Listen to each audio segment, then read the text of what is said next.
The Warriors are likely to be without the one and only Klay Thompson next season. This is the end of something magical in basketball. I never imagined it would be a reality, but obviously I understand the league and things change. Kentavious Caldwell-Pope, $66 million, went to Orlando. This makes absolutely no sense to me for Denver, honestly. No sense whatsoever. No max player right now that's taking discounts. Whenever a player who is still able to get a max takes a discount, it's surprising. All-NBA guard Jalen Brunson has agreed to a 4-year, $156.5 million contract extension, $113 million less guaranteed. Now, the move was unprecedented with how much Brunson left. I never wanted to leave LA, right? Initially, I was not trying to leave LA. As it played out, though, the first initial deal was, I thought, kind of disrespectful. You let this man walk out the door for nothing? The new rules that are taking place now were basically written to squeeze the ever-living heck out of the Clippers, and it's worked. We're seeing something now in the NBA that is unprecedented. LeBron James didn't take the max contract. An all-NBA player left $100 million on the table. Good players, max players even, are now leaving for pennies on the dollar, or even for nothing. Not a draft pick, not cash considerations, not expiring contracts, nothing, nothing. There seems to be no rhyme or reason for this. Why would a team invest so much into their players that have given so much to their franchise to just let them walk? Well, you see, there's this little thing called the second apron. So what is it exactly? If you've been hanging around NBA free agency news this year, you've probably heard about it, but let me get y'all hip. So a few years back, I made a very ambitious video where I dissected the entire collective bargaining agreement, the document that sets the rules for all trades and contracts in the NBA. It was a lot of work for my young sophomore self, but I feel like I did a pretty good job. So I'm familiar with the ins and outs of this thing. Plus, I have some front office experience, so there's that too. A lot's changed since then, but a lot of the same principles still apply. About every 7 years, the NBA drafts up a new collective bargaining agreement, CBA for short, to deal with the NBA's ever-changing climate. The big change for last year's CBA was the addition of multiple penalties for teams that continued to ignore the restrictions placed on them in previous CBAs, also known as the second apron.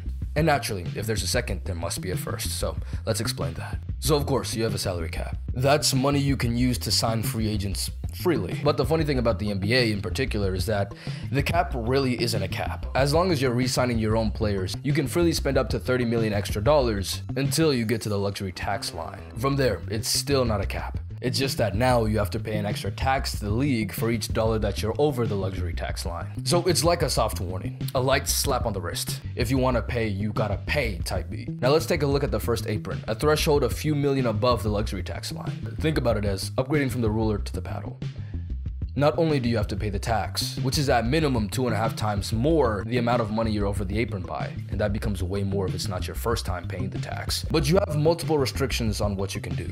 1. Your mid-level exception is cut in half, which can be a big deal for contenders. You also lose the biannual exception, so if you're looking 1 out of every 2 years to sign some critical player, you can kiss that goodbye. And most importantly, 3. You can't sign and trade players. This was introduced in the 2011 CBA, and instead of a full stop, it became more of like a necessary burden in order to win. For every single champion in the NBA since the apron was introduced, that champion was either over the apron the season they won or over it the season after.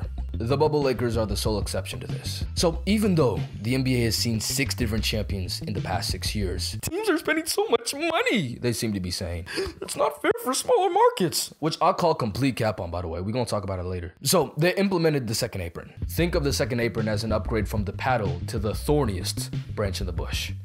Yeah, it's like that. So you have all the penalties before, and now you can tack on no mid-level exception, no packaging smaller contracts for a larger one. So if you've got great young pieces you can't trade for a star, no buyouts, no accepting more salary in trades, no buying second rounders. And if you're in the second apron more than 1 time in 4 years, you get your first round draft pick 7 years in the future sent to the very bottom of the draft. And it becomes untradeable. So it doesn't matter how buns your team is in 7 years, you'll have irrefutably the worst pick in the draft. Basically, the league cripples any little trick that a high-spending team might use to stay competitive. If you're in the second apron and you've paid the tax before, which of course you have because you're competitive, any new signing, which at that point is limited to minimum contracts, would be an additional $6.25 to each dollar over the second apron. A 600% tax. So for a minimum signing, you'd be spending over $12 million in taxes. Taxes! Before, teams were able to just eat the penalties of the first apron, which the NBA says, as you could tell, wasn't the point. According to a high-ranking executive that was behind the design of the second apron, by way of the Ringer, the way that teams accepted the first apron was the system not really acting in a way I'd say anyone ever intended it to act. Well, I mean, then how'd you guys want it to act then? If we take the perspective of the big, scary, big market team, oh, so scary, just eating up all of the good, serviceable players in the league, then sure, you have a point. That's fine. Competition is good. We want every team to have a fair chance. But that's the thing that's heating me up, man. Everyone has a chance. We've got the draft, the Supermax, definitive proof that small market teams can win in the NBA. Where did it get to the point where this had to be mitigated, huh? How, Daniel Rube, Executive Vice President of Legal Counsel in the NBA? How? We want to have the strongest possible competition across the league that we can. That benefits players, it benefits teams, it benefits fans, it benefits the business. We're going to have the strongest possible competition if we don't have a few teams each year far outspending the rest. I'm sorry, but I'm gonna have to call critical cap on that. On multiple fronts. One, the strongest possible competition benefiting players. Sure, in an ideal league with a hard cap, that would definitely be the case. There would be more teams being competitive in the league, meaning more opportunities for high stakes, fair combat. But that is not the case. If you wanna win it all in this league, somebody's gonna have to make a sacrifice. And that includes the players. If you're a middle-class player who wants to win, well, sorry buddy, you're out of luck. The most amount of money you're making is minimum. Yep, minimum contract. Seriously, just take a look at what happened this year. Brian Toprick of Liberty Ballers pointed this out. Alec Burks, Joe Ingles, DeLon Wright, and Monte Morris all took the minimum after making more than $8 million last season. And this is just year 2. And on the flip side, if there is a premium player on the market, there will be a team that will be willing to swallow the arsenic that is the second apron, if they truly believe that they give them a shot. This new stage the NBA has set, in all honesty, doesn't make sense. This system doesn't benefit a team unless you're mid or young or both. It allows you more availability to sign casualties from the second apron shredder because your players haven't signed the contracts that they deserve yet. So hooray, I guess. Thank you NBA for making Orlando appear in free agency talks for the first time in a decade. Whoopee. But if you haven't noticed, no one went to Orlando except for KCP. They went to actual strong contenders. I'm talking Philly and Dallas. So tell me, how does this benefit teams? It just gives franchises with sorry owners the chance, the dream, to sign some players in free agency. More than helping out the little guy, this actually hurts them because the cost of doing business, championship business, just skyrocketed. And at the same time, you're severely hampering the middle class of players who just want to win. If you want to win in the league today, tough decisions will have to be made. Ones that will hurt the little guy, one way or the other. The NBA is telling teams that the buck has to stop at some point. But that's just the thing, it won't. If a roster is good enough, some ownership group will take the plunge to varying levels of success. But anyway, that's enough complaining from me. I think I've made my point clear. Because of the second apron, the Warriors let Klay go. The Clippers let PG walk. The Nuggets let KCP go. LeBron didn't take the max, and Brunson in New York are currently colluding to find a way to slide him $100 million under the table. And the Celtics owners are literally selling the team because they're about to pay too damn much. The existence of the second apron tells us the NBA didn't like what it saw in the last decade, and they're gonna start making some renovations. But now, let's beg the most important question. How does this benefit the fans? The NBA, since its inception, has been a star-driven league. It was saved not by competitive balance, but by 3 players. And not just the individual player, which of course had the most to do with it, but the teams that they played on are what created the most avid and frenetic fan bases. Why do people love the Lakers, the Cowboys, the Bulls? One word: dynasty. A league with more parity would be more beneficial for fans of individual teams, sure, but would it be best for the league's popularity? The answer, quite simply, is no. In the past 20 years or so, these past 5 NBA finals have been by far the most balanced, with the Miami Heat being the only returnee. They've also been the lowest rated, and by significant amounts. So one could put the blame on the rise of streaming, sure, but just last year, a LeBron-Steph conference semifinals was the most watched of its kind in almost 3 decades. There's a reason for that. And of course, it's the names. But we have to ask, how did they acquire those names in the first place? It was by making the finals year in and year out, building their legacy piece by piece, until LeBron James and Stephen Curry became two of the most recognizable names in America. We can make the argument all we like about Luka, Joel, Giannis, and Jokic, but at the end of the day, their names simply will not hold as much weight as a LeBron or Steph until they are a part of a dynasty, and that is a fact. There's a reason KD isn't on their level of stardom. Neither is Kawhi, let alone Harden. It's not easy for a casual fan to support someone who doesn't win big. That's also a fact. The NBA needs its stars to burn bright enough in order to keep popularity afloat. But the way they're going, it seems like they're trying to siphon their own stars' oxygen. The people at the league offices, believe you me, are not dumb. They're as sharp as razors. They know everything I just said is true. They know that and are still proceeding on for this huge reason. Daniel Rube, I'm certain he's a nice guy, but to be honest with you, he's lying. And we're gonna tackle the absolute biggest lie here. It's finally time. I've heard this time and time and time again. And there's never been any pushback on it. Well, now that's changing. Here we go. The small market team being the little guy is just not factual. It is cap. Let's break it down. The NBA has 30 teams, right? And more or less 30 owners. All of said owners, or governors, excuse me, are billionaires, of course. Some are richer than others, sometimes a lot richer than others, but they're all billionaires nonetheless. This is true regardless of location. It's not like because all of a sudden you're based in Memphis, you're the poorest team. In fact, the guy who owns the Grizzlies is one of the league's richest guys, and he's not alone. In fact, in the bottom 10 of the NBA quote-unquote smallest markets, they have 4 of the top 10 richest owners. This works the other way too. Golden State and the Lakers ownership have the least amount of wealth in the NBA, despite having the largest markets. And overall, by the way, these guys don't even use their own money. There are only 3 teams in the NBA last year that operated at a loss. The Bucks, with their stacked roster of course, the Nets in New York, for crying out loud, and the LA Clippers, with the top 10 richest men in America. Everyone else, small markets included, made money. It's not a small market thing. Honestly, I'm not really one to agree with Draymond Green nowadays. But if a team wants to spend money, they can. It's not like this is baseball.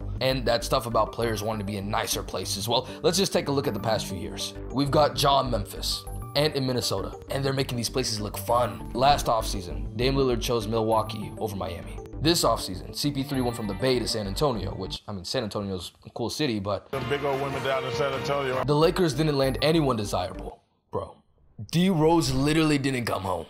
The small market advantage is now officially overplayed. No, let me tell you this, and pay attention. Subscribe, by the way, while you're here, and like the video too. The real reason the NBA implemented the second apron was because they're done with the dynasty. I'm of the suspicion that the NBA is seeing that the utility of a star-driven league is coming to a close. The NBA is about as popular as it's ever been, especially amongst the youth. And the last thing they could want right now is a KD, Steph, and Klay Thompson too, who don't want to hurt his feelings, Warriors bashing on anyone not named LeBron James. The dynasty has done incredible things for the game. It's created legends, set monumental feats, and defined for generations what it meant to be great. But those guys are getting older. LeBron, Steph, and Kevin Durant. These are the only 3. And honestly, I feel like you could argue KD out, so 2. That could guarantee bombastic and sensational fanfare. I think the NBA knows that and does not want that trend to continue. It seems to me that they want the product as a whole, with as many teams as possible, to be as good as possible. Good enough to where it's not a meaningless regular season, where they're subject to stars sitting out of games and losing ratings. And we as fans not watching the regular season because, well, we know who's gonna be on top. It seems to me that they want to squash and flatten assets as much as possible, to whack-a-mole any team that stands above the rest. The argument that the league is making is that there's only 2 to 5 teams that are ever above the second apron, so it doesn't affect anyone, which conveniently leaves out the fact that, yeah, these 2 to 5 teams are spending so much because they're contending. There's only 4 teams that make it to the conference finals. And wouldn't you know it, the 6 teams that were in danger this offseason of surpassing the second apron consisted of 3 of the past NBA champions. And if LeBron didn't take his first ever pay cut, you could have made it the past 4. The other 3, well, in the past 3 years, they've each made the conference finals at least once. The NBA is penalizing talent, or should I say, too much talent on one team. For some reason, and I do highly suspect it has to do with what we've just discussed, the NBA wants the dynasty to die. If we take a look throughout NBA history and look at the dynasties, which we'll define here as a team that's won at least 2 championships in 4 years, we'll see that they're all heliocentric in nature. And wouldn't you know it, if the second apron existed, each and every single dynasty would have surpassed it, to my knowledge. Star power is what has and will continue to rule the NBA. But that's not really what they want anymore. now is it? Which I guess is all fine and dandy. I'm sure there are some cheapskate billionaires that just bought the team to brag at the golf course and don't want to risk losing some sweet revenue in order to actually be competent. And of course, voted that stars shouldn't be making super teams and letting blacks have financial freedom and all that. Hey, hold on. No, I'm keeping it a beam because look at some of these guys, they're racist. But the biggest problem, beyond anything I've just mentioned, that really grinds my gears. After the NBA's made all those big moves and huge claims about supporting small markets, is that they're hurting small markets. Not the ones that are lazy and all have terrible leadership. No, I'm not talking about them. I'm talking about the small market, hell, any market actually, that drafts well and makes smart decisions. OKC is the leading example of this. Shea will get the Supermax in 3 years, with Chet and J-Dub getting the max next year. They signed Hartenstein and traded for Caruso because they need to win now, despite being the youngest first seed ever and pulling off the most perfect rebuild in NBA history, because that is the name of the game now. Because in 3 to 4 years, they're cooked. Let's take a look at the Spurs. They're the perfect example for assimilation. They're currently going through their 3rd iteration of the generational big man. The last go around, it came with 5 championships. This was possible because of 1, the Spurs' big 3 willingness to take pay cuts, 2, the length of maximum contracts being so long, about 7 years, 3, the Spurs' utterly superb and fantastic scouting department. I mean, just think about it, man. Like, Tony Parker and Manu Ginobili were drafted with the 28th and 57th picks respectively. They traded George Hill for Kawhi Leonard in the past decade. They got Kyle Anderson with the 30th pick. They drafted DeJounte Murray and Derek White with the 29th pick in back-to-back years. Keldon Johnson, a more recent 29th pick, was a 20-point plus per game scorer pre-Wemby. Then he willingly accepted a bench role this season. Bro, where do they find these people, man? And of course, they've got a great core too. I mean, they've got it all. And also, their willingness and ability to swap in and out players to fit around their big 3. Then you've got Greg Popovich, R.C. Buford, and oh yeah, this is never going to happen again. Not because they had the absolute perfect storm and unselfish stars and perfect coaching and management, but because the CBA just won't allow them to. Let's say in 2025, the Spurs get lucky again and land like Cooper Flagg or something like that. Plus, their great pieces develop further and make them a finals contender type of team. For the next few years, that'll be very manageable because Wemby's on his first contract, as well as their hypothetical second young star. Let's say a few years from now, they make the conference finals and just almost make the finals. They lose to like Ant in 7 or something like that. Cool, they'll be back. But the thing is, Vic is on his max deal, and Flagg's about to sign his too. Boom, for 2 players, that's over half of the cap gone. 2 young players, I should add. If you add Devin Vassell's contract to that, then that's up to 70% of your cap space for 3 players. And mind you, this is about as efficient as you can get. The second apron is 130% of the cap. So basically, to fill in quality players around these 3 core pieces, you've got at least 60% to fill 4 spots before you're fully cooked. So that's already hard enough to do. But let's say that they pulled it off because it's the Spurs. Let's say sometime in the next 2 years after that conference finals season, they go on to win the NBA Finals. Hooray, everyone's happy. Not so fast. Vic is now up for a Supermax extension. That's 35% of the cap. Hurts, but it's doable. But remember some of the players that they picked up on low value? Well, they're NBA champions now. Price just went up. And remember Devin's super team-friendly contract. He's also an NBA champ, so no more of that. Max extension. That hurts bad. You might have been nudging right on the line of that apron. And now you've lost 5% of the cap to the Supermax and another 10% to Vassell's max. Someone's out of there. Goodbye Vassell, or goodbye. Super valuable and universally loved role player. He's going to a place that's going to treat him right. Good for him. We wish him all the best. Happy tears. So the Spurs trudge on, retool, and find some other spectacular undervalued contract against the odds and make it to another championship. Win or lose, it doesn't matter. People are starting to think that this is the time. A new dynasty is on the horizon. But uh-oh, Flag just got All-NBA 3rd team.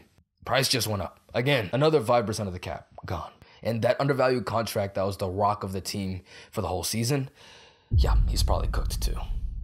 And this just keeps on happening. Unless you've got Danny Ainge and Brad Stevens in your front office, there's just no way to keep a raw finals contender year in and year out. Well, I mean, it's the Spurs, they probably could. I mean, they've already done it. But still, you get what I'm saying. The rotation's always got to be cycling. Brad Stevens even said it himself. One of my main objectives is not have this be anything but sustainable. Like, keep finding a way to be sustainable. Keep finding a way to sustainably put yourself in the mix for years and years and years. That's what we would like.